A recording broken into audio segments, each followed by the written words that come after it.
Hi guys and welcome back to my channel. So today I'm sharing with you April's budget. So the planner I'm using is my budget planner, and it's one I've designed to help me pay bills, save some money and also spend with no guilt.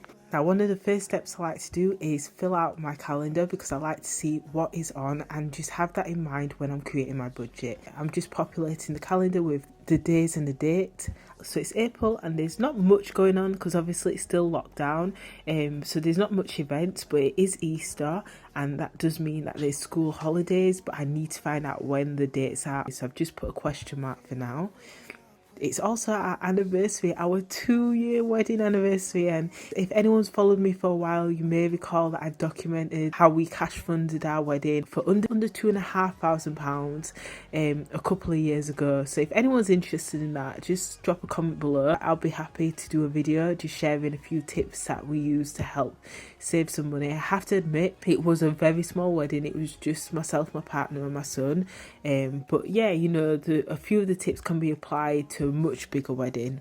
Now the next thing is habits. Now I really am a firm believer of habits, but even more so after reading Atomic Habits. Absolutely amazing. I really have enjoyed understanding the psychology of how our mind works and how we can use habits to help us achieve our goals. So I've added a couple of new habits this month, and that is a debt review and a savings review, because those are two key factors to reaching my financial goals. I've also added in my usual habits such as my mid-month check-in, reviewing March budget, payday shuffle and all that good stuff, and finalising the May budget, and also the weekly spending review.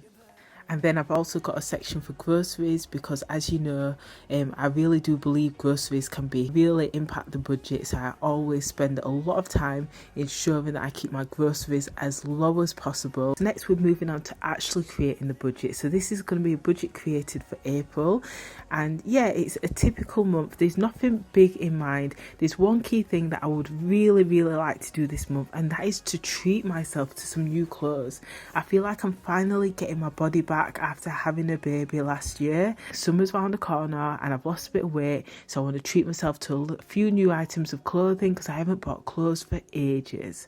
Next thing I'm doing is I'm listing the date. So I'm just listing the date of when I expect them to be paid. So what I'll do is I'll total this amount up over the bills so that I know exactly how much I need to put into my bills account. And I feel misplaced without you. Why don't we go back to, why don't we go back to, never wanted to end it like we did. I guess shit happens for a reason.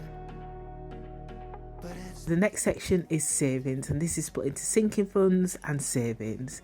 So if you followed me on Instagram, you may know that I've been mentioning how my sinking funds is not realistic at all. I am saving just £10 a month for a sinking fund total budget of £450. That's just not realistic, and to be honest, I've crunched the numbers and this is as much as I can do right now. Then I've got my savings, which is like my long-term savings, and I've just got a house deposit, just £5 to maintain the habit, and then my emergency fund of £10, which I top up each week with a further £10. So now that I've got this total, I know that I'm going to be saving £65 this month, which is a bit more than it usually is. Next, I've got my spending. So this is the money that I'm going to be using to live off for the rest of the month. As you can see, I've got my groceries, my petrol, and then I've got a category for both my son and daughter. To be honest, I don't think they need anything, but I've added the category in there anyway because I would much rather have the category there and then have the money there should they need anything, rather than not having the category there and then it's a bit of a panic when they do need something.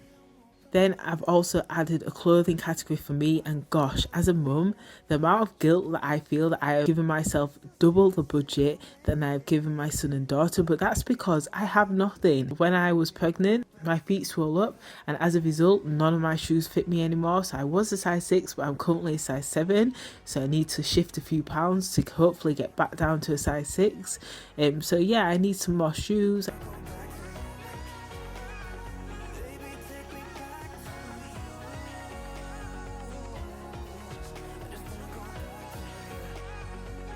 And then finally I've got a treat budget here, and this will be for our wedding anniversary, so we'll probably just get a little takeout or something like that just to celebrate the day.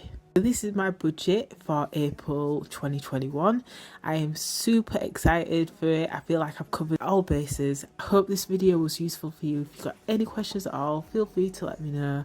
And thank you for watching. I'll speak to you soon. Bye. But it's like something